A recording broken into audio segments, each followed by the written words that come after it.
नमस्कार, P news में आपका स्वागत है। आप देख रहे हैं पी न्यूज। मैं हूं कृष्ण कुमार। संजय वृंदावन की कम उम्र की महान कथावाचिका दीदी दिव्यांशी से खास बातचीत में हुआ बड़ा खुलासा।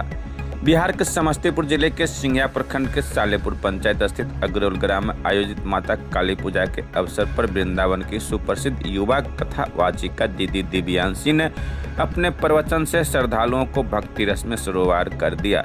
इस दौरान पी न्यूज के चीफ एडिटर कृष्ण कुमार संजय से हुई विशेष बातचीत में दीदी दिव्यांशी ने अपने जीवन और प्रेरणा से जुड़ी कई अहम बातें साझा की। दीदी ने बताया कि वे बायोलॉजी की छात्रा रही है, लेकिन उन्होंने सरकारी नौकरी या राजनीति की राह नहीं चुनी।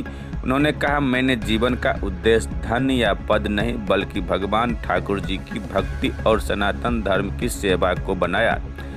आज जब अधिकतर युवा नौकरी या फिल्म में इंडस्ट्री की ओर आकर्षित होते हैं तो मैं धर्म और समाज की दिशा में कार्य कर रही हूं।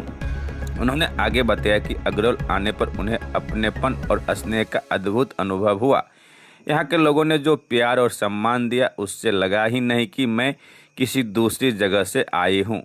दीदी के पिता ने भी गर्व व्यक्त करते हुए कहा, आज मेरी पहचान मेरी पुत्री से है। मिथिला नगरी में लोग मेरी बेटी को मिथिला पुत्री कहकर बुलाते हैं। यह हमारे लिए गौरव की बात है। हर बच्चे को अपने माता पिता का सम्मान करना चाहिए। अपने प्रवचन के दौरान दीदी दिव्यांशी ने कहा, राम कथा सुनने मात्र से नहीं बल्कि श्री राम के आदर्शों को जीवन में उतारने से ही मनुष्य के कष्ट दूर होते हैं।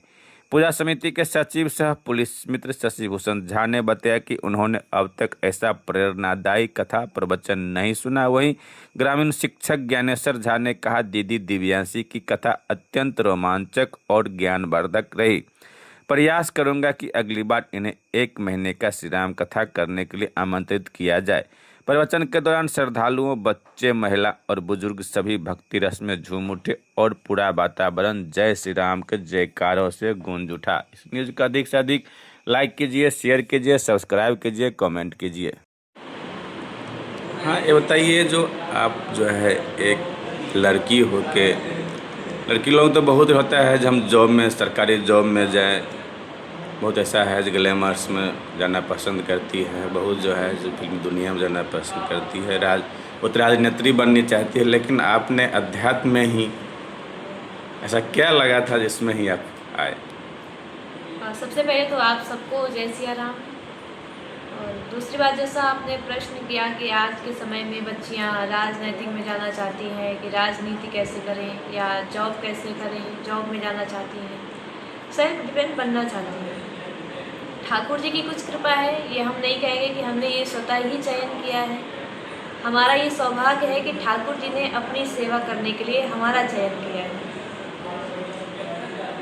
आपके कथा में भी देखने को मिला था, बहुत काफ़ी श्रद्धालु लोग, भक्त लोग पहुँचे थे, लेकिन आप जो ही भगवान श्री राम की कथा शुरू किए और वो लोग इतना भक्ति में रस में वो लोग डूब गए थे, भाव विभोर होकर वो लोग झूमने लगे थे। क्या ऐसी आपके द्वारा ऐसा देखने को मिला जो कहीं और नहीं देखने को मिला है? इतना कम उम्र में आपने सबको ऐसा अपने दिव्य वाणी से सबको झुमा दिया। उस समय कैसा लग रहा था? बहुत अच्छा लगता है कि जब सारे के सारे भक्त विराजमान होते हैं, बैठते हैं, ठाकुर जी की, रामचंद्र जी की कथा श्रवण पान करते हैं। और भगवान की कथा है ही ऐसी कि चाहे जितना भी हम चिंताग्रस्त होकर के आएंगे, चाहे चारों ओर से दुख घेरे हो, जब कुछ भी मार्ग नहीं मिलता है तो भगवान की शरण में इंसान जाता ही जाता है।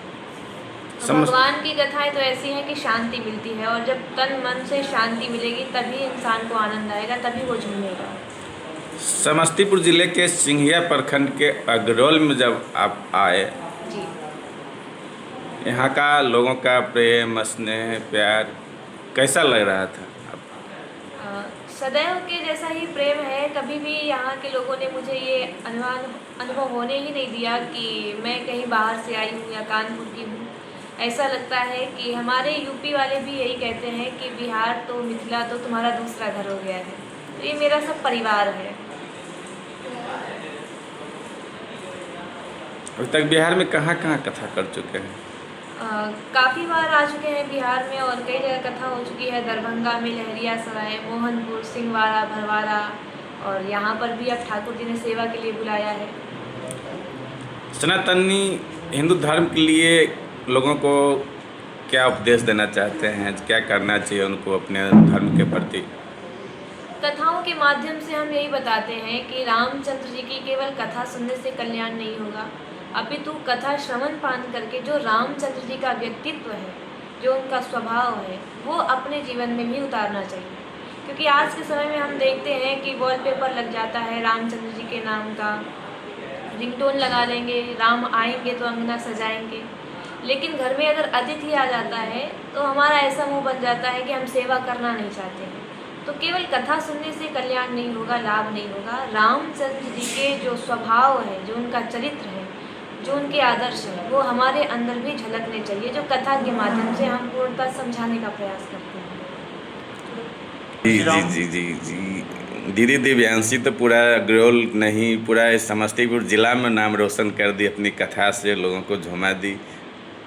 इस पे कैसा लग रहा है? आज आपके पुत्री हैं, बहुत गर्व होता है। बच्चे जब दिव्यांशी जैसे होते हैं तो माता पिता को सब कुछ मिल जाता है, गर्व से उनका सीना चौड़ा हो जाता है। और आप लोगों ने और मिथिला के समस्त माताओं बहनों ने, भाइयों ने, बुजुर्गों ने ऐसा प्यार, ऐसा आशीर्वाद दिया है कि मिथिला पुत्री का नाम ही दे दिया है। तो जगत जननी जानकी के पद चिन्हों पे ऐसा नाम इनको प्रदान किया गया है। मिथिला पुत्री वो थी और मिथिला पुत्री इनको भी नाम दिया गया है। इससे ज़्यादा बढ़ के तो मुझे भारत रत्न भी अच्छा नहीं लगेगा। एक पिता के नाते आम बच्चे लोगों को क्या उपदेश देना चाहते हैं अपने स्तर से? कैसा क्या करना चाहिए, नहीं करना चाहिए? सबसे पहले माता पिता का सम्मान करें। ईश्वर हर जगह नहीं आ सकता है, इसीलिए उसने माता पिता को भेजा है। ये बात हम तब जान पाते हैं जब हम अपने माता पिता के साथ से विमुख होने वाले होते हैं, तब एहसास होता है कि माता पिता क्या चीज़ है। उसके पहले हम लोगों को लगता ही नहीं है। गर्व होता है ऐसे बच्चों पे जो खुद के साथ साथ समाज को भी सुधारने का कार्य करते हैं। मुझे बहुत ही गर्व है मेरी बेटी पर, दिव्यांशी पर, जिसने आज उसके नाम से मुझे जाना जाता है। इससे बड़ी बात एक पिता के लिए और कुछ नहीं हो सकती है। क्या महसूस कर रहे थे आप लोग? बहुत भव्य कथा दीदी दिव्यांशी के द्वारा किया गया। पूरे जनता जो है सो एक एक आदमी बोला जो हाँ दीदी दिव्यांशी राममय कथा। है पंडित जी, आपको क्या कहना है इस कथा पे? हमको तो यही कहना है कि इनका नाम भी दिव्यांशी जी कहते हैं और साक्षात हैं, इसमें कहीं कोई दो मत नहीं है। उनके पिताजी का देन हो या ऊपर वाले का देन हो, बहुत अच्छे हैं। हम लोगों को खुश कर दिए, पूरे पब्लिक को, पूरे समाज को। एक 5 गाँव को ताली बजा बजा करके लोग मगन से, जो बेटे को चलना नहीं आता था लाठी पर वो नाच रहा था, तब इससे बढ़ के क्या होगा। बहुत बूढ़े लोग भी झूम रहे बूढ़े थे, लोग, जिनको बच्चे लोग भी चलना झूम होता रहे है, थे। उसको हम देख रहे हैं वीडियो में, नाच जो कर रहा है। अब क्या बता, अगर उगिर जाता तो उसका पैर टूट जाए, लेकिन वो भी नहीं। इतना उम्र हुआ है आज तक, इतनी बहुत कथा देखे हुई है, लेकिन ऐसा कथा आपको हम मिला कहीं था? नहीं गए थे, 2 बार अपने ही मेला में देखे हैं, लेकिन सबसे बेहतर इनका रहा। कल लगमा के बहुत लोग आए थे, ताली बजा बजा कर हमको कहे जी ना बहुत अच्छे हैं। हम लोग तो भाई इनका नामे सुन के मग्न हो गए और ऐसा कर भी दिए। भगवती का कृपा रहेगा तो अगले साल भी फिर बुलाया जाएगा इनको। लेकिन हमारे गांव का वातावरण क्या है, इसके छुप जाए क्या करेंगे, यही बात। ये आपके गांव में जो दीदी दिव्यांशी का जो श्री राम कथा जो हो रहा है, ये ऐसा दिव्य कथा हुआ है जो बहुत लोग, बच्चे से लेकर बूढ़े लोग तक सभी झूमने लगे हैं भक्ति रस में। इस पर क्या कहना है, कैसा लगा आप बताइए? चलिए, बहुत बहुत धन्यवाद आपको, आपके चैनल को। सबसे बड़ी बात है ये माँ काली की कृपा है, जो लोगों में उत्साह जज्बा आ रहा है, खुद ब खुद लोग झूमने लगते हैं। और दूसरी बात, जो हमारे नायक हैं, कथावाचिका हैं, वो क्या बोले, नाम तो ही आप लोग जाने होंगे, दिव्य दिव्यांशु। और जिसका नाम में ही व्याकरण लोग झूमे नहीं, ये आश्चर्य की बात है। और सारी कृपा माँ भगवती की है। और कथावाचिका के द्वारा इतनी सरलता से राम जी का जीवन चरित्र प्रस्तुत किया जा रहा है, लोग बड़ी आसानी से समझ रहे हैं, बड़ी सरलता से समझ रहे हैं, शांति से समझ रहे हैं। तो मुख्य विशेषता है जो हमारे कथावाचिका हैं, अंतर्राष्ट्रीय हैं, और वो साक्षात देवी हैं। माँ काली का दूसरा रूप है, दुर्गा का दूसरा रूप है। दिव्य का मतलब ही देवी होता है, और उससे जो प्रकाश निकलता है, जिसको हम लोग दिव्यांश के रूप में लेते हैं। दिव्यांश मतलब 10वां 100वां होता है। उस तरह की जहाँ प्रकाश निकलता हो, वाणी निकलता हो, अमृत वर्षा होता हो, साक्षात स्वर्ग की झलक दिखता हो, वहाँ के लोगों में उत्साह नहीं होगा तो जहाँ निगेटिव है वहाँ दिखेगा। ऐसा नहीं है। मेरा आग्रह होगा सभी प्रखंड वासियों से, हमारे जिले वासियों से, हमारे जितने भी शिक्षक बंधु हैं, मैडम हैं, सबसे आग्रह है अपनी अपनी पाप आके कटा लें। ये हमारे काली पूजा में ये मेरे तरफ से आप लोग को आमंत्रण है। शायद हमको लगता है 4था या 5वां दिन होने वाला है, कल तक शायद समाप्त भी हो सकता है। 24 तारीख हम सुने थे। और ये विशेषता है इनकी, जो शायद आप जिस तरह का प्रश्न करें मन में और गौर से सुनेंगे ना, उनका सुनी हुई वाणी में आपका प्रश्न का उत्तर मिल जाए। ये सबसे बड़ी बात है। मन में आप सोचो ये कथा, और उनका द्वारा जो ड्रॉप आउट दिया जा रहा है यानी विश्लेषण किया जा रहा है, आपका आंसर उसमें दिखता है। ये बड़ी बात है इनमें। मैंने जो अपने स्तर से देखा, ये बड़ी बात है। मैं जो जिज्ञासा करता हूँ वो उनके कहानी में झलक जाता है। इसलिए धन्यवाद आप लोगों को। पुनः आप लोग से आग्रह है, अंतिम दर्शन ही भवसागर पार होता है। देखने को मिला, अभी शिक्षक रहते हैं खूब झूमने लगे थे। ये प्रभु की कृपा है, और देवी स्वरूप जो है उनकी कृपा है। ऑटोमेटिक ऊर्जा आ जाता है। और मैं चेंज लीडर भी हूँ, कुछ नयापन मैं करते रहता हूँ जहाँ भी रहता हूँ, और इनके द्वारा मैं बहुत कुछ सीख रहा हूँ। क्या सीख रहा हूँ वो आपको दिखेगा मेरे स्कूल में। यहाँ तो हम नहीं कह सकते हैं क्या दिखेगा, लेकिन हम स्कूल में इनके द्वारा जो भी संदेश दिया जा रहा है समाज कल्याण, अपने कल्याण का, अपने चरित्र निर्माण का, उस सभी बिंदु पर हम प्रयास करेंगे। हमारे बच्चे जो हैं भविष्य के नायक सब जो है, उसके ऊपर उसका प्रभाव पड़े। माध्यम मैं उनका बनूंगा। ये वाचिका जी का, कथावाचिका जी का, देवांशी जी का, उनका संदेश हम लोगों तक पहुँचावे। और पुनः मेरा आग्रह होगा, जैसे आज हमने इनसे वादा किया है कि 1 महीना का प्रोग्राम हम करवाएंगे, और आप लोग के जितने भी तरह का क्वेश्चन होगा सारा एकदम खोचा छोड़ा के सुनाया जाएगा। वो हम भी चाह रहे हैं और मेरी भी इच्छा है। बहुत बहुत धन्यवाद।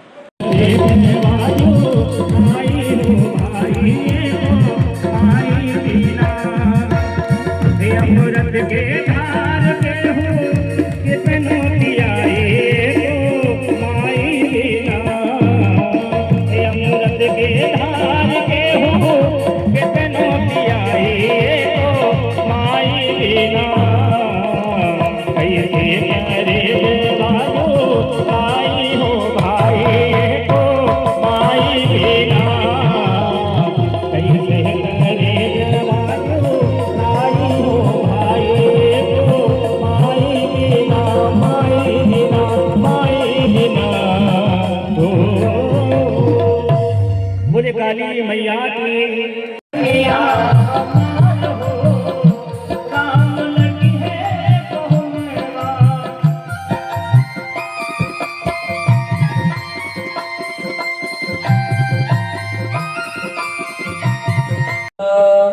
सभी भक्त यथास्थान खड़े रहेंगे। बड़े भावों के साथ में राग बिंद सरकार की सभी भक्त आरती करेंगे।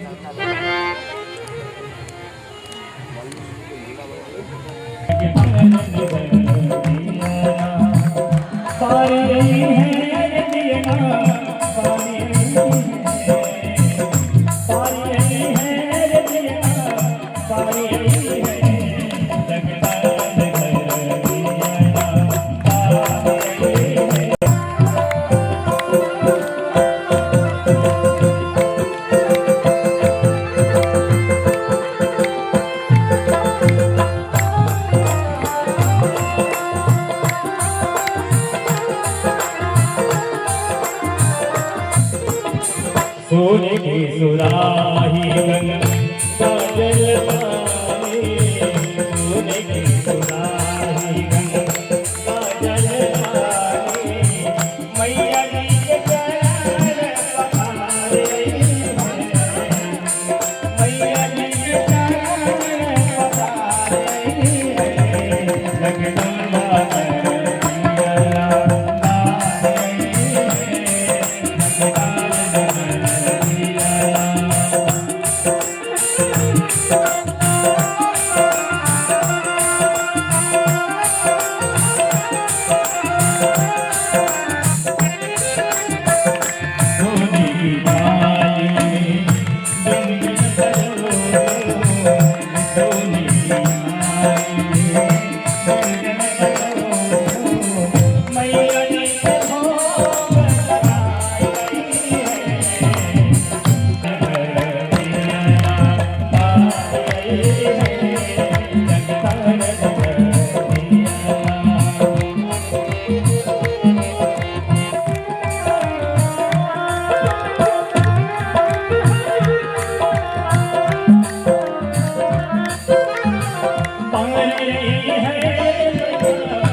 दरबार की